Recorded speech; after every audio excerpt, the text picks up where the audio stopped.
Vous vous êtes déjà demandé pourquoi des dirigeants brillants détruisent leurs propres empires. Ce que Machiavel a découvert en étudiant obsessionnellement les princes qui ont échoué va vous choquer. Ce ne sont pas les ennemis externes qui ont fait tomber la majorité des dirigeants. C'était quelque chose de bien plus subtil, bien plus dangereux. Machiavel avertissait, une confiance mal calibrée détruit des empires entiers. Les neurosciences modernes confirment son observation vieille de 5 siècles. La véritable confiance stratégique n'est pas un sentiment, c'est un outil axé sur les résultats. Dans cette vidéo, je révèle les 7 erreurs mortelles spécifiques qui détruisent votre aura de pouvoir. Des stratégies secrètes que Machiavel a identifiées il y a 500 ans et que Harvard 2025 confirme. À la fin, vous maîtriserez le plan directeur complet pour développer la véritable vertu, la confiance fondée sur les résultats, pas les illusions. Mais avant de révéler ces erreurs dévastatrices, vous devez comprendre que chacune d'elles agit comme un piège psychologique qui capture même les dirigeants les plus expérimentés. Commençons par la première erreur mortelle qui détruit le plus les carrières exécutives et que vous ne voyez probablement pas venir. La première erreur mortelle est le piège du surdimensionnement. Cameron Anderson de l'UC Berkeley a documenté un phénomène dévastateur. Les personnes en excès de confiance se positionnent systématiquement dans des situations au-delà de leurs compétences réelles. Elles confondent l'apparence de vertu avec la véritable capacité stratégique. Je vais vous parler d'un PDG que j'ai connu personnellement. À 28 ans, une start-up prometteuse, il avait levé 50 millions de dollars de financement. Sa confiance était contagieuse lors des présentations, jusqu'au jour où les données du marché contredirent ses projections. Au lieu de se recalibrer, il a doublé la mise. Il a investi 20 millions de plus dans le marketing agressif, convaincu que sa vision était correcte. 6 mois plus tard, l'entreprise a fait faillite. C'est le surdimensionnement en action, confondre la conviction interne avec la compétence stratégique. Pensez aux entrepreneurs que nous avons mentionnés. 81% pensent avoir une probabilité de succès bien au-delà de la réalité statistique. Ils ne mentent pas consciemment. Ils croient vraiment en leurs capacités. Mais Machiavel mettait en garde il y a 5 siècles, confondre la confiance en soi avec la compétence stratégique est le premier pas vers la destruction politique. L'excès de rigidité empêche la souplesse essentielle au maintien du pouvoir. Lorsqu'on s'engage dans une posture fondée sur une confiance excessive, on perd la capacité machiavélique de s'adapter rapidement aux changements de circonstances. Le prince trop confiant devient rigide. Le prince rigide devient vulnérable. Voici l'ironie cruelle. La confiance qui projette initialement la compétence finit par révéler l'incompétence lorsqu'elle est mise à l'épreuve par la réalité. Les données d'Anderson montrent que les personnes excessivement confiantes prennent des risques démesurés et persistent dans des stratégies échouées bien au-delà du point où il serait rationnel de les abandonner. Mais attendez, ce n'est que la première erreur. Les suivantes est encore plus dévastatrice, car la plupart des dirigeants ne s'en aperçoivent même pas qu'ils en commettent une. Cette confiance excessive conduit directement à notre deuxième erreur mortelle. Et celle-ci est encore plus dangereuse, car elle semble être une force. Les études de Harvard 2025 révèlent une tendance intéressante. Le leadership collaboratif devient plus efficace que la domination pure. Mais de nombreux dirigeants confiants interprètent cela à tort. Imaginez un cadre qui hérite d'une équipe démotivée. Lors de la première réunion, il frappe du poing sur la table, les choses vont changer ici. 3 semaines plus tard, 2 des meilleurs employés démissionnent. Pourquoi? Parce que l'autorité fondée sur la peur crée une résistance invisible. Machiavel a observé que les subordonnés peuvent former des alliances silencieuses contre les dirigeants qui confondent le pouvoir avec l'intimidation. Le leader vraiment confiant comprend que l'autorité au XXIe siècle nécessite la légitimité, pas seulement le pouvoir positionnel. Lorsque vous utilisez l'autorité de manière coercitive, par une insécurité déguisée en confiance, vous créez involontairement une résistance organisée contre vous-même. Machiavel a observé que le dilemme moderne entre la peur et l'amour a évolué. Aujourd'hui, le leadership efficace requiert une troisième voie, une influence fondée sur une compétence démontrée et la création de valeurs mutuelles.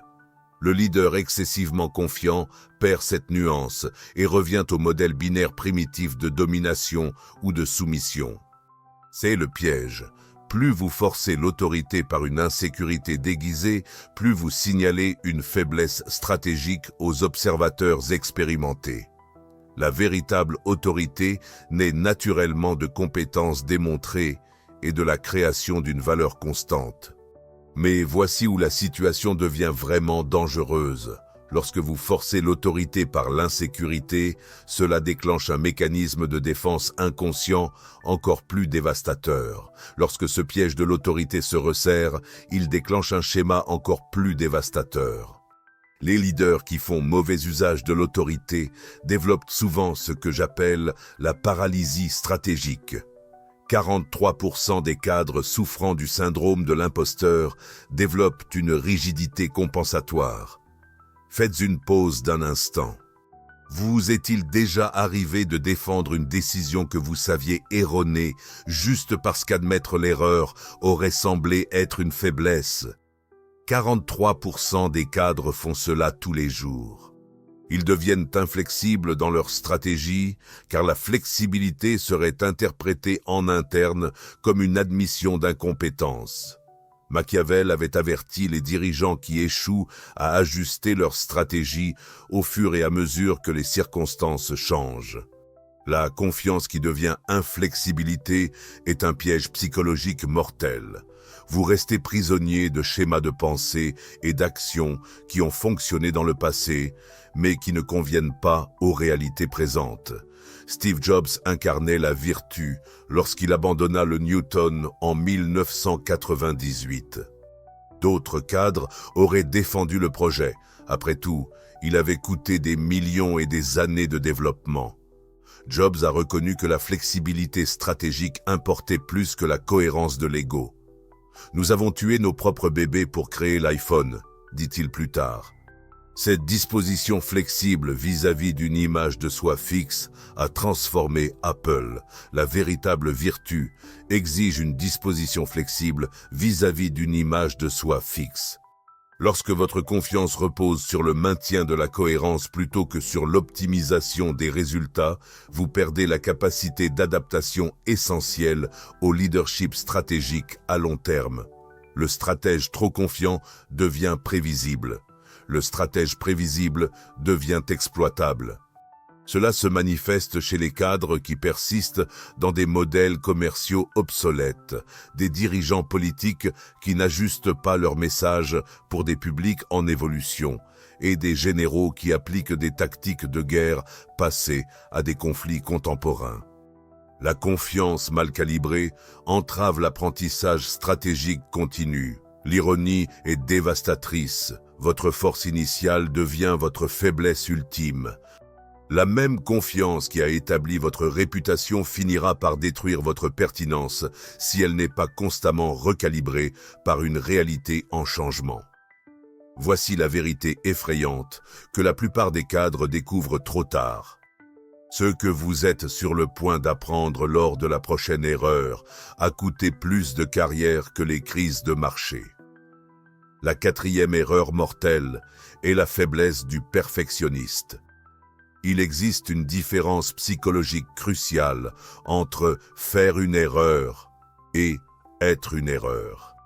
Les personnes trop confiantes n'arrivent souvent pas à distinguer entre les erreurs opérationnelles et les erreurs d'identité.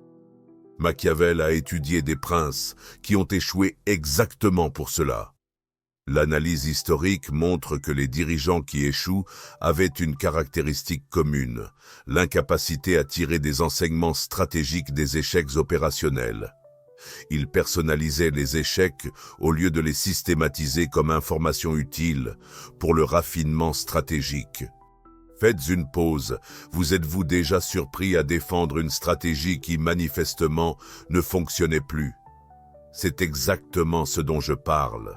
La confiance défensive bloque les flux d'informations essentielles à une prise de décision efficace. Quand vous protégez votre image de vous-même plutôt que d'optimiser vos résultats, vous vous isolez involontairement des données les plus précieuses, les retours sur vos limites actuelles et les opportunités d'amélioration spécifiques. Cela crée un cercle vicieux. Plus vous devenez confiant défensivement, moins vous recevez d'informations utiles sur votre performance réelle. Moins vous avez d'informations réelles, plus vos décisions deviennent mauvaises. Des décisions plus mauvaises mènent à plus d'échecs, ce qui augmente à son tour les comportements défensifs. Voici où c'est vraiment effrayant. Car lorsque ce cycle défensif s'installe, il prépare le terrain pour quelque chose d'encore pire. Et c'est exactement ce cycle défensif qui crée les conditions parfaites pour notre prochain piège. Parce que lorsque vous protégez intérieurement votre image, quelque chose d'inévitable se produit. Vous commencez à vous isoler des ressources dont vous avez le plus besoin. Les recherches sur le leadership de 2025 soulignent l'importance de la sécurité psychologique, mais de nombreux dirigeants confiants interprètent ce besoin comme une faiblesse personnelle. Je vais te donner un test simple. Combien de personnes dans ta vie peuvent te contredire ouvertement sans que tu te sentes attaqué? Si la réponse est moins de 3, tu es déjà pris dans le piège de l'isolement. La confiance qui élimine le besoin de conseiller est un suicide stratégique. Même Machiavel dépendait de réseaux de conseillers pour une intelligence politique efficace. Warren Buffett maintient un cercle interne de conseillers depuis des décennies. Charlie Munger contredit fréquemment Buffett publiquement et Buffett lui en est reconnaissant. Charlie me sauve des millions d'erreurs chaque année, admet-il. Ce n'est pas une faiblesse, c'est une intelligence stratégique. La fausse confiance se manifeste par « je sais tout ». La véritable confiance se manifeste par « je sais que je ne sais pas tout ». Les réseaux d'intelligence stratégique sont essentiels, pas optionnels. Lorsque ta confiance te pousse à croire que tu peux évoluer de façon autonome dans des environnements complexes, tu te prives des systèmes d'information nécessaires à des décisions de haute qualité. La vérité machiavélique est que les dirigeants réellement compétents construisent des systèmes d'information robustes précisément parce qu'ils sont suffisamment confiants pour reconnaître leurs limites cognitives. La fausse confiance se manifeste par l'isolement. La véritable confiance se manifeste par la construction intelligente d'un réseau. Cela est particulièrement pertinent dans le contexte moderne où la vitesse du changement et la complexité systémique dépassent la capacité de traitement d'une seule personne. Le leader solitaire et trop confiant est un fantasme dangereux qui ignore les réalités informationnelles de la prise de décision stratégique contemporaine. La 6e erreur mortelle est le piège de l'expertise. Scott Plous a démontré comment l'effet Dunning-Kruger opère spécifiquement dans les contextes stratégiques. Les personnes qui maîtrisent réellement un domaine ont souvent tendance à généraliser trop largement cette compétence à des domaines voisins mais distincts. Imaginez un ingénieur brillant qui a fondé une start-up. Il maîtrisait la technologie, un code parfait, une architecture irréprochable. Mais au moment de séduire les investisseurs, il appliqua la même logique purement technicienne. Résultat, présentation froide, sans connexion émotionnelle. Il n'a pas compris que, pour influencer les gens, il faut une compétence complètement différente de celle d'écrire du code. Son expertise est devenue sa prison. La stratégie de réussite d'hier peut être la défaite de demain.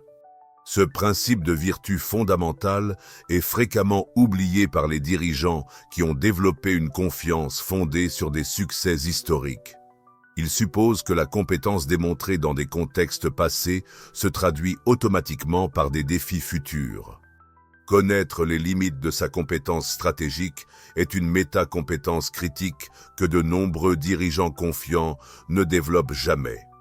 Ils confondent familiarité et maîtrise et expérience avec une véritable expertise transférable. Le piège de l'expertise se manifeste lorsque vous appliquez des modèles mentaux qui ont fonctionné dans des situations antérieures à des contextes qui exigent des approches fondamentalement différentes. Votre confiance fondée sur le succès passé vous aveugle aux exigences uniques des défis présents. Machiavel a observé que les princes appliquaient fréquemment des stratégies qui avaient fonctionné contre un type d'ennemi, contre des ennemis qui opéraient selon des logiques complètement différentes. La confiance dans des tactiques éprouvées est devenue une rigidité stratégique létale lorsque les contextes opérationnels ont changé. Nous arrivons maintenant à l'erreur la plus insidieuse de toutes, celle que même les spécialistes de Harvard peinent à comprendre entièrement. C'est l'erreur qui sépare les vrais leaders de ceux qui ne font que donner l'illusion du leadership. C'est le moment, l'erreur qui sépare les véritables leaders des imposteurs. Ce que vous découvrirez dans les 60 prochaines secondes vous placera au-dessus de 90% des cadres, ou expliquera pourquoi vous luttez sans cesse. C'est le moment d'une intensité maximale, car ici nous dévoilons la vérité centrale que Machiavel cherchait à nous enseigner il y a 5 siècles. La confiance interne n'équivaut pas à l'influence stratégique externe. C'est une découverte révolutionnaire issue des études de Harvard de 2025. La présence exécutive passe de projection à résonance. La clarté émotionnelle surpasse les démonstrations de domination. Voici la vérité brutale qui va vous choquer. 90% des dirigeants qui pensent être confiants mesurent la variable erronée. Ils mesurent ce qu'ils ressentent et non ce qu'ils produisent. Elizabeth Holmes est l'exemple parfait. Sa confiance intérieure était inébranlable. Elle croyait sincèrement en Theranos jusqu'à la fin. Mais son influence stratégique externe s'est effondrée lorsque les résultats réels ont été testés. Elle mesurait la confiance par ce qu'elle ressentait intérieurement et non par les résultats qu'elle produisait. Le résultat, l'arrestation et la destruction complète de sa réputation. C'est l'erreur de projection dans sa forme la plus dévastatrice. L'analyse de Harvard montre que les leaders efficaces dans le contexte actuel se concentrent sur des résultats mesurables plutôt que sur des sentiments internes. Voici la vérité machiavélique centrale. Les résultats comptent, les sentiments n'importent pas. La confiance fondée sur les résultats est durable. La confiance fondée sur les sentiments est vulnérable. Voici la révélation stratégique qui va changer votre perspective. La confiance doit être mesurée par les résultats et non par les sensations internes. Lorsque vous mesurez la confiance par ce que vous ressentez plutôt que par les résultats que vous produisez, vous utilisez le mauvais système de mesure pour la mauvaise variable. L'erreur de projection consiste à supposer que votre confiance intérieure est automatiquement perçue comme une compétence externe. Mais l'influence réelle émerge de la création d'une valeur démontrable et non de la projection d'une image de soi. Les gens réagissent à ce que vous livrez, pas à ce que vous ressentez de vous-même. Cette interconnexion crée une toile de vulnérabilité stratégique. Lorsque les erreurs de confiance se combinent, elles créent des angles morts stratégiques exploitables par des concurrents expérimentés. Des schémas de reconnaissance montrent comment les erreurs de confiance mènent à un aveuglement stratégique systématique. Le contexte moderne est particulièrement impitoyable. 4 dirigeants sur 10 abandonnent leur poste en raison du décalage entre la confiance perçue et la compétence démontrée. Le marché devient plus efficace pour distinguer la véritable confiance de la performance réelle. Maintenant que vous reconnaissez ces 7 pièges mortels, voici le moment crucial. Comment développer une véritable vertu? Le plan que nous avons développé intègre 5 siècles de sagesse machiavélique et les neurosciences modernes. Voici votre plan de 30 jours pour développer une véritable vertu. Semaine 1. Évaluez vos compétences réelles par rapport à vos perceptions internes. Créez une matrice de compétences dans laquelle vous évaluez votre habileté de 1 à 10 dans des domaines spécifiques, puis demandez à 3 personnes qui travaillent avec vous de vous faire un retour. Comparez les évaluations, les écarts révèlent des angles morts critiques. Semaine 2. Construisez votre réseau de conseillers stratégiques en suivant ces 3 étapes. Identifiez vos 3 plus grandes faiblesses. Trouvez des experts dans ces domaines qui sauront vous contredire sans diplomatie et organisez des réunions mensuelles pour obtenir un retour direct. Semaine 3. Mettez en œuvre une analyse quotidienne des retours avec ces questions clés. Quels résultats mesurables ai-je produits aujourd'hui ? Quel retour ai-je ignoré par inconfort? Où ai-je appliqué une expertise passée dans un nouveau contexte?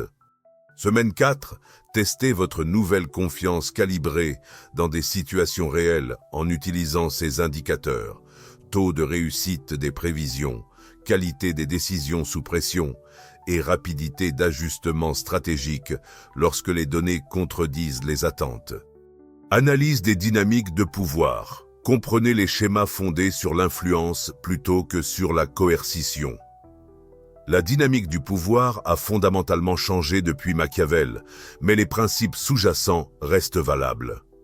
L'influence durable naît de la création de valeurs mutuelles et non de la domination unilatérale. Révision de l'intelligence stratégique.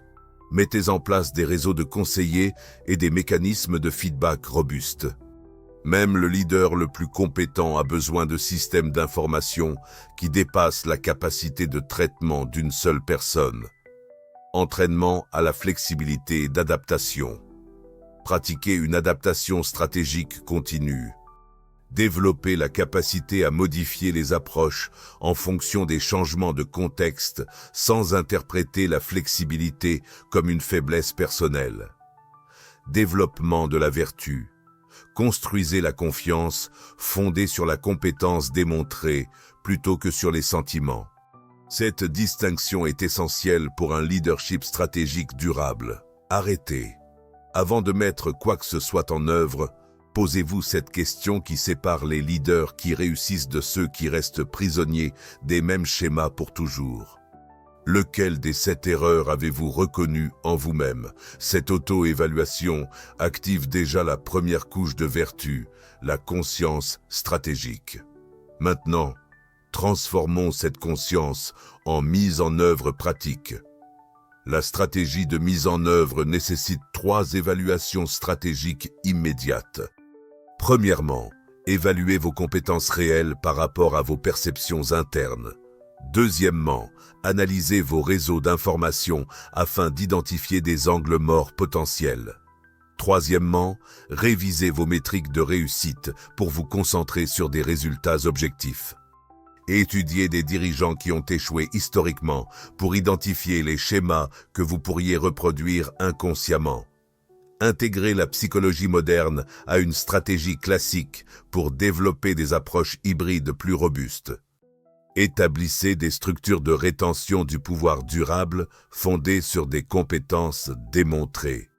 Vous vous souvenez de la question initiale sur les raisons pour lesquelles 81% des entrepreneurs échouent. Aujourd'hui, vous savez exactement ce qu'ils ignorent, les 7 schémas mortels qui assurent l'échec et surtout, comment les éviter. Vous possédez ce que nous promettons, la feuille de route machiavélique pour la confiance qui génère des résultats réels. Le superpositionnement, l'utilisation incorrecte de l'autorité, l'inflexibilité, le perfectionnisme défensif, l'isolement, le piège de l'expertise et la projection fallacieuse, vous les reconnaîtrez désormais avant qu'ils ne vous capturent. Plus important, vous disposez des outils machiavéliques pour construire une confiance fondée sur des résultats réels et non sur des illusions dangereuses. La vérité ultime qui change tout. Mesurez votre confiance par les résultats qu'elle produit et non par les sentiments qu'elle génère. Demain, à chaque décision importante, demandez-vous, est-ce que je base cela sur des données externes ou sur le confort intérieur? Cette seule question calibrera automatiquement votre confiance. Cette synthèse de sagesse de la Renaissance et des neurosciences modernes n'est pas une coïncidence. Machiavel avait anticipé il y a 500 ans des découvertes que Harvard ne confirme que maintenant sur les dynamiques de pouvoir et la confiance stratégique. Lorsque vous intégrez cette perspective temporelle unique, vous développez des avantages que des concurrents axés uniquement sur le présent n'atteindront jamais. Mais voici la vérité brutale que personne ne veut admettre. Connaître ses erreurs ne change rien. Il n'y a qu'une seule chose qui transforme le savoir en pouvoir réel. Votre auto-évaluation détermine votre prochain niveau de pouvoir. Dans les commentaires, écrivez uniquement le numéro de l'erreur que vous reconnaissez le plus chez vous, 1 à 7, et ajoutez un mot sur la façon dont cela a impacté votre leadership. Cette transparence stratégique est le premier acte de vraie vertu, et je répondrai personnellement avec des insights spécifiques à votre schéma. La prochaine vidéo révèle le test des 90 secondes de Machiavel, la méthode exacte qu'il utilisait pour identifier qui avait la vertu réelle et qui ne faisait que donner l'impression de la confiance. Vous découvrirez comment appliquer ce test dans n'importe quelle situation de leadership et vous ne serez plus jamais trompé par une confiance fausse. C'est l'outil de diagnostic qui manquait à votre arsenal stratégique. Cliquez sur la prochaine vidéo et transformez la perspicacité en pouvoir réel.